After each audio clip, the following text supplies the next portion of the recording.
Going now from Don Jr. to Eric Trump. Eric Trump pulled one of these tears in my eyes type stories. He went on Fox and Friends yesterday morning, and he says when news of the indictment broke, he was on a plane and that everyone in the plane came up to him to hug him.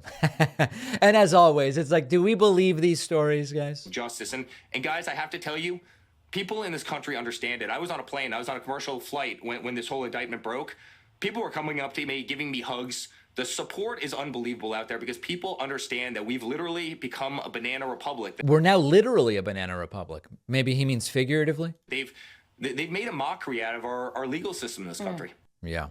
So I'm sure that happened. And, you know, a lot of them were really big, strong guys. Some of them were crying, and they said to the flight attendant, bring this man more peanuts because of how unfairly his family has been treated. And then next thing you know, the pilot came out of the cockpit, saluted Eric Trump, and they all did the Pledge of Allegiance. And it was just an incredible, incredible day. I don't believe any of it, obviously. Then during the same appearance, he tries to say something about free speech, and it goes very, very wrong. Yeah. Rachel, we're supposed to live in a free country. You're supposed to have freedom of speech, right? It's just the number one thing that makes up our Constitution, freedom of speech, freedom of expression. Yet you have conservatives all over the country who are getting deplatformed. Their businesses are getting shut down. Who is that? Who is he talking about? Banks stop banking them. Their web service providers decide to turn them away. It is true that web hosts, when they find out that they're hosting extremist content, sometimes will say, we're not hosting this nonsense anymore. That is true. But they want to pretend as though the indictment of Trump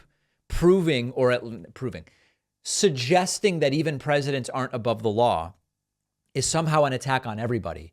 And as a follow-up to the Eric Trump thing from last week, remember how last week I played this clip for you where he relates CVS and Tylenol, not Tylenol, Tylenol, somehow to this indictment. Remember this clip? This every single day. And this is a city, I spent a lot of time in Europe, that is falling apart. I went into literally CVS the other day, and you can't buy Tylenol because it's locked behind these glass counters because there's so much theft and there's so much looting. So he wasn't able to get Tylenol at CVS. He then went on Newsmax and told a totally different version of the story where he says it's Advil you can't get at Duane Reade. Now, people in other parts of the country may not know Duane Reade. Duane Reade is like a more local CVS. It's similar, and they sell other things as well. So wait a second. Are you telling me that you first went to CVS and they had no Tylenol without a key, and then you went to Duane Reade and you couldn't get Advil, or was it just the entire thing was made up? In New York City, homelessness is through the roof. I went into Duane Reade the other day. Did you? And literally, you can't buy Advil in Duane Reade without having somebody come up with a key and unlock, those little plastic things that you pick up. Yep. Because there's so much looting in the city. I mean, the city is going to hell. Right. Now, you look nationally, just about every Walgreens, CVS, Duane Reade, they're all locking up all of this stuff. As I said last week, my hair product is regularly locked up now. I mean, it's in very high demand ever since I started using it. But my girlfriend's deodorant is locked up. Something I got for my baby daughter was locked up. I don't remember what it was.